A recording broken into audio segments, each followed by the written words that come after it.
everyone, welcome back to the channel. It is Monday evening. It is a rainy Monday and I'm back with you guys today for another video. I didn't get an opportunity to bring you guys a second video on the weekend. The weekend got a little busy and I may show you a few clips over here somewhere of the things I was doing this weekend. Just run it while I'm speaking with you guys, but I hope everybody's doing well. Guys, I'm a little tired, a little exhausted, and I know you guys saw the title, and I know that there's a lot of people probably feel like that right now.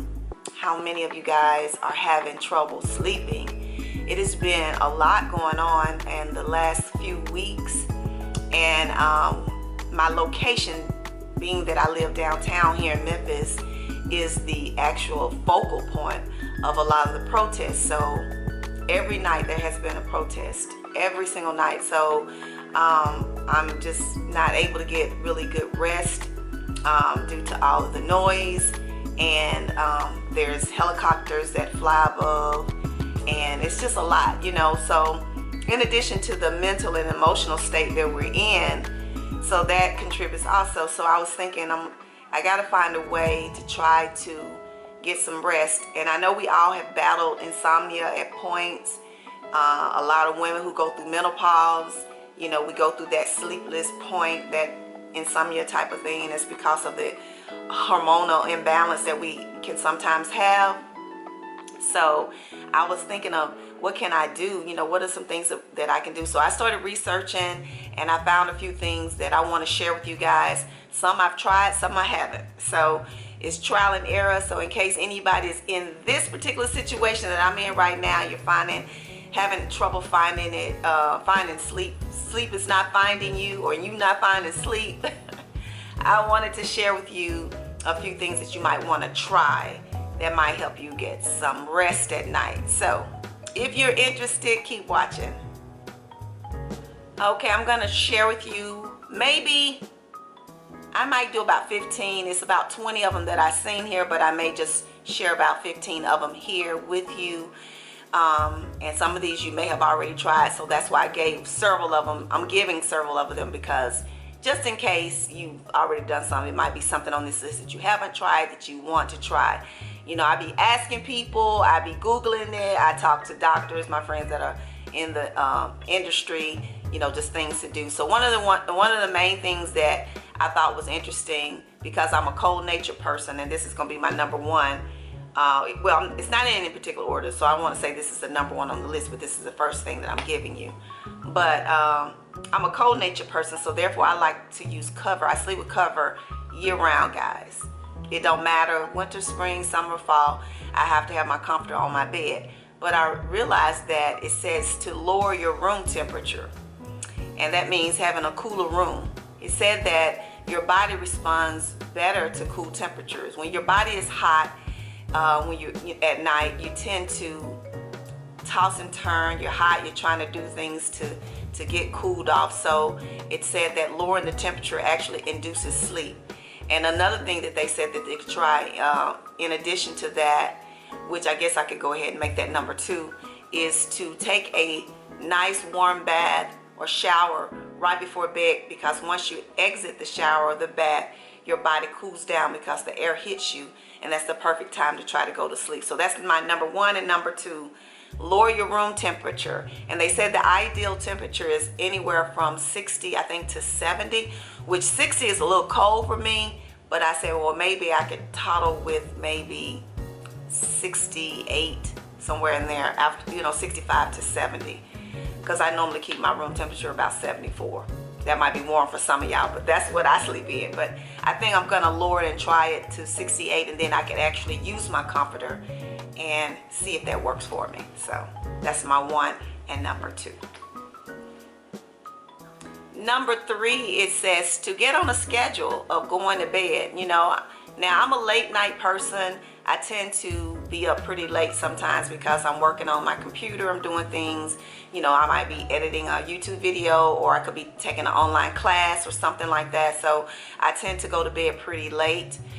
Sometimes I'm up just watching Netflix or trying to catch the news if I hadn't seen it earlier. But it said to try to get on a schedule. So if you try to make sure you set your bedtime at a particular time every night and go to bed at that time, because it tells your body that you're going to sleep. And try to do that every single night. It also said to try to wind down like 30 minutes, get your body in a wind down state 30 minutes prior to going to bed. So that means you don't jump into bed right after working out, or maybe you're doing something, cleaning up or whatever, but try to like wind down, get your body kind of in that relaxed mode. So you might want to drink like a hot cup of tea or something, or just sit down for a few minutes and read. I think that can help your body get in that mindset of, okay, we're about to rest. So it said give yourself 30 minutes to wind down, but try to go to bed every night at the same time. So just like your body will sometime automatically wake up, because like mine does every morning. I don't need an alarm clock. My body is trained to wake up between 5:45 and 6 a.m. because that's the time I get up to go to work. So I don't have to have an actual physical alarm clock. My body has an internal one that just wakes me up. So it's saying that if you go to bed at the same time, your body automatically will start shutting down at that time. So that's number 3. All right, number 4, it talked about exposing your body to the light and darkness. And it's saying that during the day, try to expose your body to as much light as possible. Get out in the daylight, in the sunlight, and then do the opposite at night to expose your body to extreme darkness, because they said light promotes alertness. So if you have lights filtering in your room, your body is still alert because you're out in the day all the time. So in the daytime, you're outside all the time in the sunlight, your offices, or wherever you might have light streaming and flowing. So it says to expose your body to a lot of darkness, which I find interesting because I do have night lights throughout my house, because I just don't like a complete dark light. So sometimes I keep a little lamp on my nightstand on. It has like a soft yellow, so maybe I'll try to turn that off. I don't like complete darkness, but maybe I'll see if that works, just to see if that's something that will affect me. So that's not something I've tried. So they said just try to put your body in darkness, and they said if you have to use a blackout curtain to do that, because I know sometimes light will filter in from the street. If you have like yard lights or street lights or neighbors lights, sometimes it'll filter in. So try to have a blackout curtain if you need that. So that was number 4. Now number 5 is one that we probably all have tried. It said meditation and yoga, because of course that promotes relaxedness and calmness in the body. It's a stress reliever. It puts your mind in that mindset of okay, we're gonna relax, we're gonna calm, we're gonna be at peace.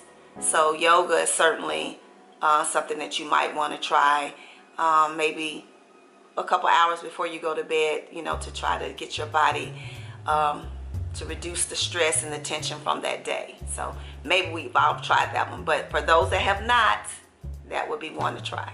Number 6 is do not clock watch. Now that's me, because I tend to wake up a lot throughout the night and I'm constantly reaching for my watch. If it's not on my arm, sometimes I sleep with my Fitbit on, but if I don't, I'm reaching for it. I'm reaching for my phone so that I can see what time it is. They say clock watching will alter your sleep, because you're focused on the fact that it's a certain time of night and you haven't fallen asleep. So they said stop clock watching. If you wake up in the middle of the night, don't let that be the first thing you do to realize that, oh my God, it's 2 a.m., it's 3 a.m. and I'm not asleep. Don't even think about what time it is. Just try to lay back down and go back to sleep without watching the clock. All right, number 7 is, it says to avoid daytime naps. I don't know if you're a nap person. I'm not really a daytime nap person. I have to be really exhausted before I actually fall asleep. So that's not something that I would generally try to do, is take a nap during the day. But for those of you that do, it says try to avoid late evening naps, because that can alter you, getting rest at night, because your body has already rested up if you tend to nap in the evening. It also said that if you're a person who struggles with insomnia, napping during the day, because your body is tired at night, will actually keep you awake more. Okay, so if you can at all, try to make your body stay awake so that when you go to bed, you will be tired. So I thought that was interesting, but I know a lot of my friends are nap people. I'm not a nap person, so that one wouldn't apply to me. But if you are a person that take naps, if you can avoid taking naps, try to not sleep as long. It said also, yeah, that was another thing. Set your clock and not try to sleep a long time, and avoid doing it late in the evening. So yeah. All right, number 8 is talking about our eating habits. Watch what you eat and when you eat, the time that you eat, which that's one that I'm very mindful of. With me intermittent, I can't even say that sometimes. With me intermittent fasting, I tend not to eat after 8 o'clock, so that's really a good time. But if I was going to bed at 9, that probably wouldn't be great. So the time that you eat is really, really important. So don't eat really close to bedtime. You want to make sure you spread that out, because sometimes it's hard to fall asleep when you lay down on a full stomach. And then also you want to pay attention to the types of foods you eat, because there's certain foods that promote indigestion or heartburn or just restless night gas. So yeah, that's something that you would research, I guess, the different foods, but the time that you eat and what you eat is a big factor, so be mindful of that. All right, number 9 is listening to music, which that's one that I've tried. Not sure a lot of us have tried that one. Listening to music when you're trying to sleep promotes calmness. That's been proven. It relaxes your mind. It puts you in that state of peace and tranquility. So that is really a good one. That one has worked for me in the past. I think just because of the heightened environment we're in right now is why that one is not working so much for me. But yeah, definitely if you haven't tried listening to music, and calming music, not music that's gonna make you want to get up and dance. You might want to listen to nature sounds if that's something, or music that includes nature sounds, like the softness of water or rain or birds chirping, things like that. Nature sounds is really good to promote sleeping. So that's a good one. Number 10 had to do with exercising, making sure that you exercise a little bit earlier. I know a lot of us are nighttime workout people. I tend to work out in the evening because of my schedule, because I don't want to get up any earlier to work out than what I get up to, in the morning. So I tend to work out in the evening when I get off, and it usually is around 6-7 o'clock in the evening. So if I was going to sleep shortly after that, that probably wouldn't be a good thing. So if you can change it and actually work out during the morning, then that would be great. That way your body is not, at that point where you got to calm it down, because you've been working out, so your adrenaline is pumping. So pay attention to that. And if you do work out in the evening, make sure it's not close to your bedtime. That would be a great one. All right, number 11 is get comfortable. Make sure your sleeping clothing are comfortable. Make sure your bedding is comfortable, which I need a new mattress, because mine is just not what I need anymore. I think it's kind of my mattress is, I don't know, it seems like it changes up on me. I go for a period where I wanted a firmer mattress. Now it's tending to be a little too firm for me. So I guess knowing what your mattress should be, and I heard about the Sleep Number mattresses or whatever. I might try that just to see if that works at some point.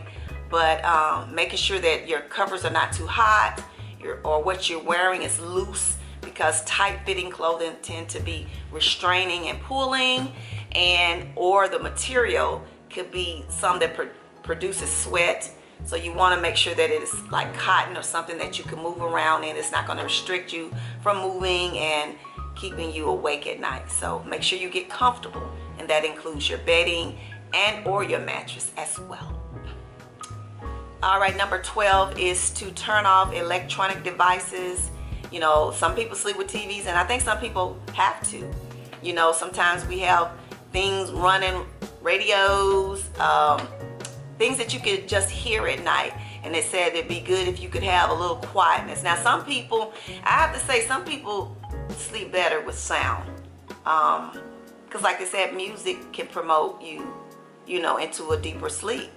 So that could be iffy. But if you're the type of person who likes to be in complete quiet and solitude, make sure you're not around anything where you hear your phone ringing or clocks ticking or radios, or even your refrigerator, you know, coming on and off. Or if you're like me, my AC is loud. I hate it. When it comes on, it makes this big cum sound. And it's like, really? You know, so stay away from noise, in other words. Number 13 is to try aromatherapy. You know, smells can be amazing. I love lavender. There is actually a lavender sheet spray that I used to get from Bed Bath & Beyond. Yeah, and I used to love it. I would spray it inside my pillowcases and on my sheets.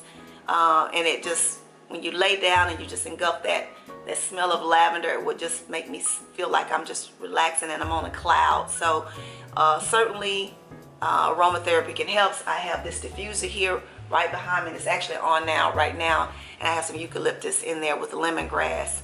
And anything that can promote you, the smell can promote you into a sense of calm.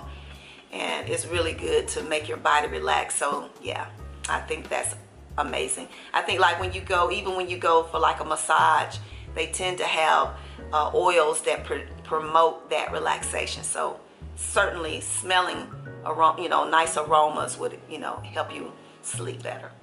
Number 14, it says to practice journaling. That's something that I do. I find that journaling and reading at night right before I go to sleep helps me to relax.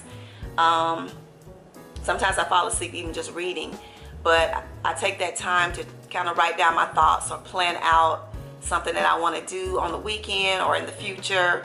I don't know why that journaling would help you relax, but I know reading does. So might want to just try to see if it works for you. And number 15 is to limit caffeine late at night, like coffee or sodas. Caffeine is what we do to stay awake, but I do know some people who tend to drink caffeine at night. It could even be in your teas. So even the teas that I drink, I have no caffeine. My teas are non-caffeinated because I don't want it to keep me awake. So be mindful of that. Sometimes you're not thinking of that when you're, popping that Coca-Cola or that Sprite right before you go to bed, and realizing that it's caffeine in those drinks, and that's what's keeping you awake. Or some people do like to wind down with a cup of coffee. I know some traditions where people have dinner, then they have coffee right after dinner. But if you have to do that, then try decaffeinated coffee and see if that works better for you. So those are my 15 that you may or may not have tried to help promote sleep. If you're having trouble sleeping right now like I am, in wake of everything that's happening around the world, in our nation, and just thinking about where we're going, how this is going to look at some point, what we're going to be able to do with our lives. Are we going to be able to get back to doing some things that we enjoy? Will we be able to visit our family? Will we be able to fly? It's a lot of thoughts that's running rampant in our brains. Some of us are still wondering, are we going to go back to work? So it can definitely be affecting your sleeping habits. So if you're struggling, try some of these things and hopefully it may help you. I may come back later with a different video, bring you some more, but those are the 15 that I decided to share today, and I hope that it's helpful. So thank you for tuning in tonight.